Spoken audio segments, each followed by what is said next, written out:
You get diesel-powered trucks, vans, cars, trains, ships and barges. But there's no such thing as a diesel-powered bike, right? Wrong. I've got one in front of me right here, but you certainly don't see them out in the wild very often. And in this video, we're going to learn why that is. We're going to find out the story of this bike, and of course, we'll see it come to life and hit the road as well.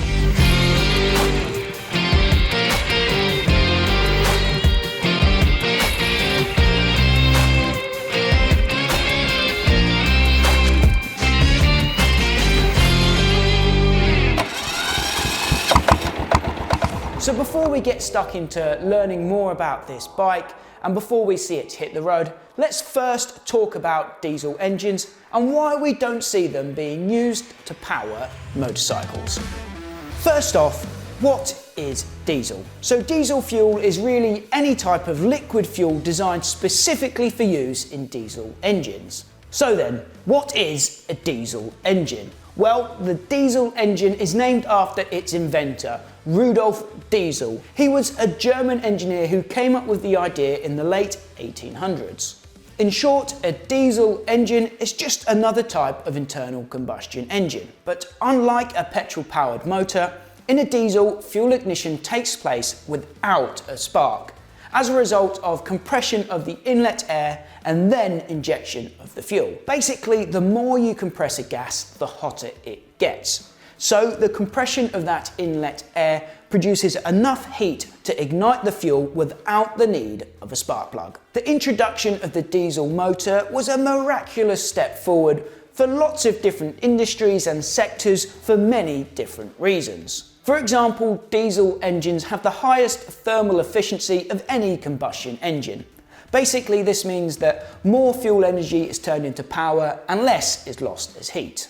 Fuel economy is also great. 1 gallon of diesel holds 13% more energy than 1 gallon of petrol. This can obviously result in huge MPG numbers for diesel-powered vehicles. Another huge positive for diesel motors is that they have less parts, which means that there's less parts that could potentially fail. Combine that with the low revving nature of a diesel-powered motor, and you have an engine that could potentially last a really, really long time. So diesel engines sound great, right? Well, yeah, really, they are.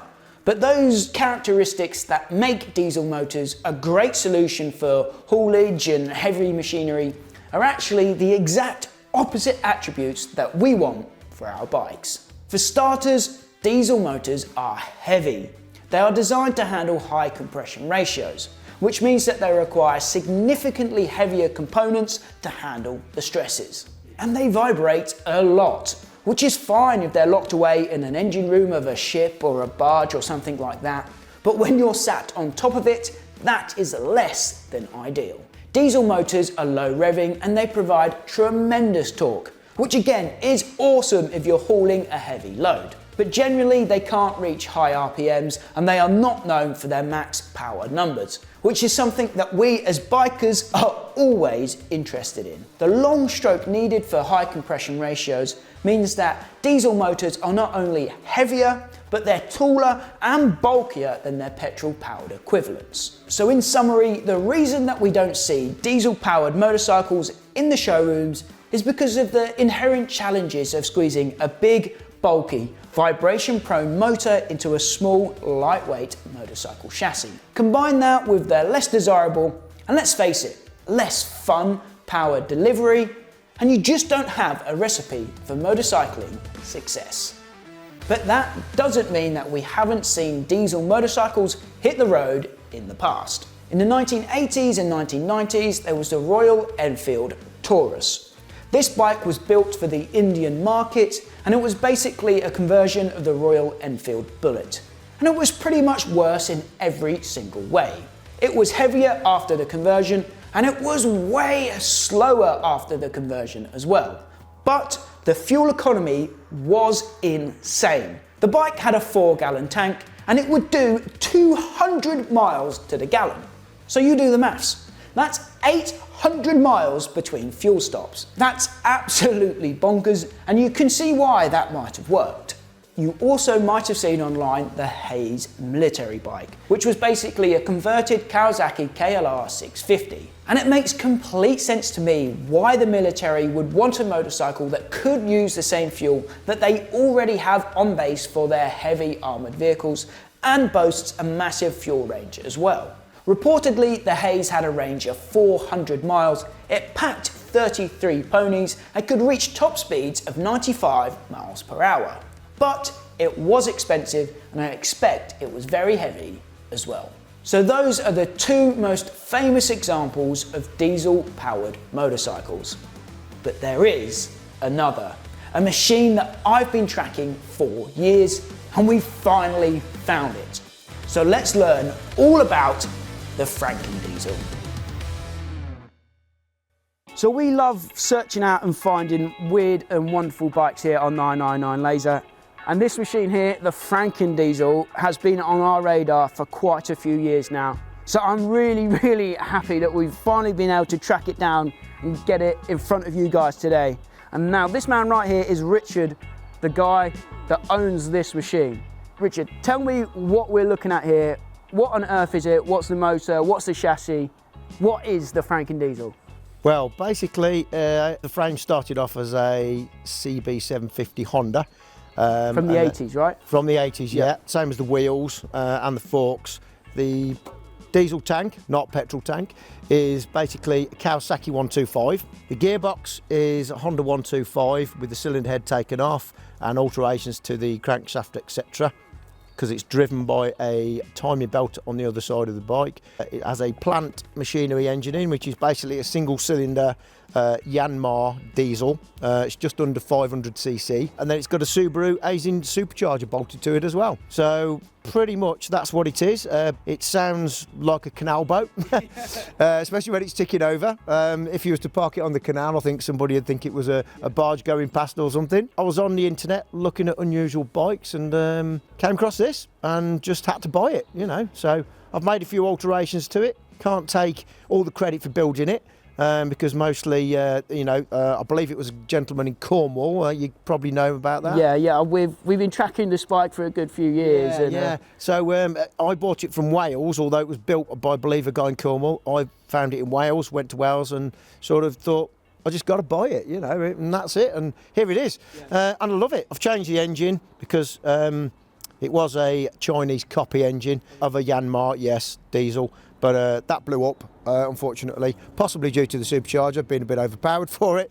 But other than that, yeah, it is what it is. I haven't altered it much other than that. So just tell us about Yanmar then, for those that don't know that name or not familiar like me this morning. I didn't know what a Yanmar was until you said. So just tell us about that company. So Yanmar are a company who make a lot of engines for like pressure washers, generators. They do, I think, mini digger engines. They do various different ones, single cylinders, 3 cylinders, and they're just quite a reliable, well-known engine. Unlike the Chinese engines, you can get the parts for them if you need to fix them. And they just seem to be a bit more reliable and more well-known. So they're like plant machinery, right? Plant machinery type engines, yeah. Not designed for motorbikes initially, so which makes it a little bit more unusual, of course. So this might be a silly question then. What was it about this bike that captured your imagination? Why did you have to go out to Wales and buy this machine? Initially, because it was diesel. I'd not really heard of a diesel bike, although I believe there was some diesel bike made for the military years ago.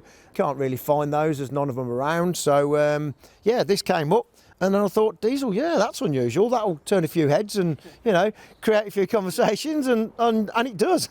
You know, it certainly does. And it's actually easy and fun to ride. It's surprisingly easy to ride, although it's quite heavy because the diesel engine's a lot heavier than a petrol engine. So yeah, it's good. Performance-wise, it's not like performance-wise, it's not like any petrol bike. It's a bit, I would say, sluggish, let's say. It takes a while to build up speed. It will do 80, but it's not ideal. 50 to 60 is pretty much, its speed really, comfortable speed. What's fuel economy like on it? I've not really I guess you're not going on bigger road trips on it. You're not touring on it. No, not really. It's not that sort of bike. It's just, you know, a local bike to go to local meetings on, really. You know, so it's not really, you know, a long ride bike. You know, so yeah. And what fuel are you actually putting in it? Because it's obviously a diesel engine. White diesel, of course. Yeah. But you run some vegetable oil as well. You can it'll run on vegetable oil. It'll run on white diesel. It'll run on, you know, I believe it'll run on pretty much any heavy oil, really. So yeah. So when you do take it to a local bike meet or a show, what's the reaction? Are people just like in disbelief that it exists? Yeah, I think at first they look at it and they sort of go, well, is that actually diesel? Does it just say diesel on it, or is it actually diesel? And then, you know, obviously I say, yes, it's definitely diesel, you know. You start it up. And then start it up, of course, and then they realise, blimey, and then, of course, they're full of questions, you know. What is it? What's the engine? What's the supercharger? Is that a supercharger? And, you know, they don't believe that at first, and it's like, blimey, it actually is. And it is, you know, belted up, so it does run, you know, so, yeah. Do you have any plans for it this year? To shows or meets? Well, last year I went to the Mallee Mile on it at Grimsthorpe Manor, I believe it is. I'm going to the ABR festival this year, the Adventure Bike Riders, so I may well take it there. I think that'll turn a few heads. It's definitely an adventure bike in a way. So yeah, yeah, I'll go to a lot of local meetings, you know, little one-day meetings, and go to a place at Mallory Park, Huggies. Great place to go on a Wednesday, really good. So yeah, we enjoy going there, and people enjoy seeing it. Yeah, so it's not like it's hidden away in the workshop all year. It's out and about. Yeah, it's out and about. Oh yes, it's out and about. I use it more than my other bikes. I seriously do. That's true. I do use it more than my other bikes, just because of the fun factor, especially local, you know, so yeah. You're a biker, obviously you got this, but you got other bikes in the collection, and this was something for you just to get something different. You wanted something unique. Yeah, exactly. Something different. Something different. I mean, you know, we could all go out and go to the bike shops, etc., and you know, find something petrol. You know, they're all much of a muchness. You know, there's some good bikes out there, but I like different. I like different, and this is definitely different. You were saying earlier it's kind of sent you down this diesel road. You didn't build this one, but you were talking about building your own. I've got the diesel bug, let's say. So yeah, I basically I've got another couple of engines, diesel engines now. So I'm looking for a frame, an older bike frame, something I can work with, and I want to build my own so I can take the full credit for building one. You know, so yeah, and it's definitely something, you know, that I'm going to do. So I'll be in touch if I do another one. Final question for me then. Obviously, diesel motorcycles aren't really a thing. The manufacturers, the big manufacturers, have never really gone down that route. After riding this, can you see why, or is it a mystery why they haven't? Yeah, I can see why, because really it's the performance, I think. People do, if you're a biker, I think you want a bit of performance. You want that fun factor.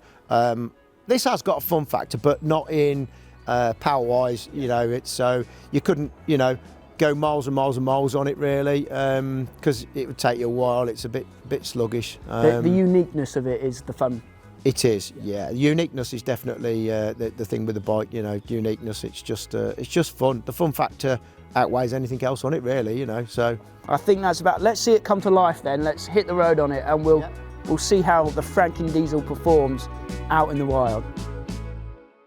So now we know what the Frankendiesel actually is, it's about time that we see it hit the road.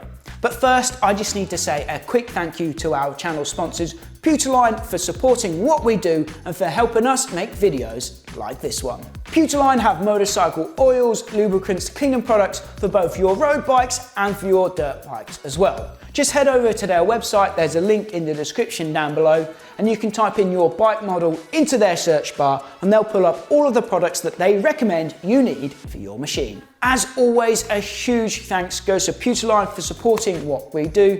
Be sure to check them out next time you need to restock on essentials. Like I said, there's links in the description down below. Now, let's see the Frankendiesel hit the road.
watching the Frankendiesel in action was a sight to behold.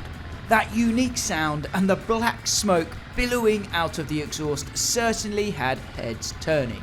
And you know what? I was surprised by its performance. Sure, it wasn't as lively as most bikes, but it wasn't painfully slow to get up to speed either.